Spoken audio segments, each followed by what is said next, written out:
আমি বলতে পারি কি পেলাম পেলাম না সেটা বড় কথা না, কিন্তু পাওয়ার একটা সহযোগিতা পাওয়ার এবং সার্বিক উন্নয়নের একটা নতুন দুয়ার খুলে গেল এবং সেখানে একটা ভালো সুযোগ সৃষ্টি হলো। এবং ইতিমধ্যে আপনারা জানেন যে আমি সবসময় আমাদের দক্ষিণ এশিয়া এবং দক্ষিণ পূর্ব এশিয়া দেশগুলির সঙ্গে আরও বেশি সহযোগিতা, যোগাযোগ এবং মত বিনিময় এবং সেই সাথে আমাদের অভিজ্ঞতা বিনিময়ের উপর গুরুত্ব দিয়ে থাকি। ওয়ালটন ফ্রিজ কিনে অনেকের মতো আপনিও হয়ে যেতে পারেন মিলেনিয়াল, সেরা পণ্যের সেরা অফার। কারণ সার্বিকভাবে আর্থসামাজিক উন্নয়নের জন্য আমি মনে করি বন্ধুত্বটা অত্যন্ত গুরুত্বপূর্ণ।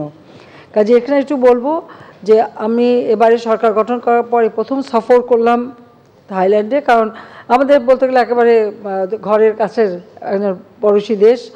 তো আমি এটা সবসময় গুরুত্ব দিই, বন্ধুত্ব আমাদেরকে আরও অনেক সুযোগ করে দেবে। আর থাইল্যান্ড কিন্তু যেমন খাদ্য উৎপাদনে, ফসল উৎপাদনে, ফল টল উৎপাদনে তাদের কিন্তু অনেক গবেষণা এবং অনেক উৎকর্ষতা আছে, আপনারা জানেন। তো আমরা এসব ক্ষেত্রে মত বিনিময় করছি এবং আমরা কিভাবে আরও আমাদের গবেষণার ফসল হিসেবে কী আমরা দুই দেশে ভাগাভাগি করতে পারি বা এই অভিজ্ঞতা নিজেদের মধ্যে ব্যবহার করতে পারি, সে বিষয়টা আছে। আর ইতিমধ্যে আপনারা শুনুন যে চট্টগ্রামের থেকে থাইল্যান্ডের বন্দরের সাথে সরাসরি কার্গো নেওয়ার ব্যবস্থা, সেটা বা আমাদের অফিসিয়াল যে পাসপোর্টধারীরা তারা বিনা যেই ওখানে সহজে যেতে পারবে, আমাদের পণ্য পরিবহন বা পণ্য রপ্তানি আমদানি রপ্তানিতেও সুযোগ হবে। কাজে ব্যবসা বাণিজ্য এবং আর থাইল্যান্ড যেহেতু এখানে পর্যটনের দিক থেকে তারা অনেকটা অগ্রগামী, সেই অভিজ্ঞতাটাও আমরা দিতে পারি এবং তাদেরকে আমরা বলছি এখানে কিন্তু বিনিয়োগও করতে, যে সেখানে আমরা জায়গাও দিতে পারবো। পাশাপাশি আমাদের যে 80 মাইল লম্বা আমাদের বালুকাময় সমুদ্র সৈকত রয়েছে, এই সমুদ্র সৈকতেও আমি আহ্বান করছি যে তারা এখানে পর্যটনের জন্য যদি চায় আমরা জায়গা দেব এবং তারা সেটা উন্নত করতে পারবে।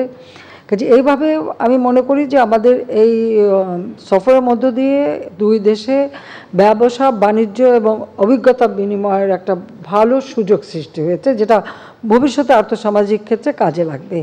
আর যেহেতু থাইল্যান্ড আসিয়ানভুক্ত দেশ আর সেই সাথে বিমস্টেকের এখন সভাপতি, আর বিমস্টেকটা আমরাই প্রথম প্রতিষ্ঠিত করেছিলাম, আমি এখানে একজন প্রতিষ্ঠাতা সদস্য হিসাবে আছি। তো এই আমাদের এই আঞ্চলিক সহযোগিতাটাকে আরও আমি গুরুত্ব দেই, যেটা এবারে আপনারা দেখেছেন যে যে কোভিড-19 অতিমারির পরে বিশ্বের পরিস্থিতি অনেকটা পরিবর্তন।